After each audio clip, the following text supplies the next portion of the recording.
يلا يا دودو بص. نفسي كده. ادم بص يلا يا حبيبي يلا كل يا بابا، مش مهم سيبها ايدك. يا عملت ايه مرات ابويا؟ مرات ابويا دي طالعه سم منك، سم.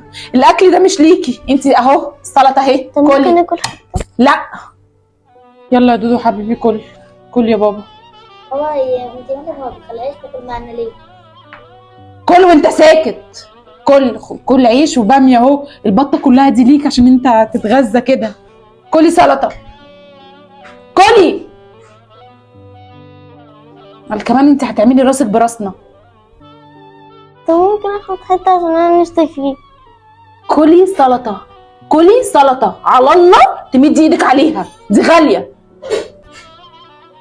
كلي يلا يا ادم كل يا حبيبي اهي، بص كل من هنا كده. يلا حبيبي كل، بصي والحاجات اللي يلا كل. عامله اطفالكم كويس، الاتنين اخوات، مفيش حاجه اسمها دي من ام وده من ام، الاتنين اخوات. ولو حتى مش اخوات لازم يبقوا اخوات، ما ينفعش كده.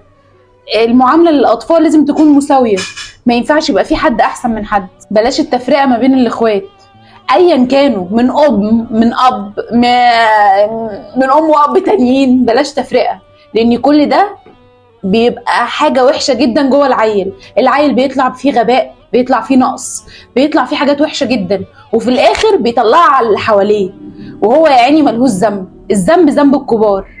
ما تعاملوش الطفل على انه كبير، ازرعوا اللي انتوا عايزين تحصدوه. السلام عليكم.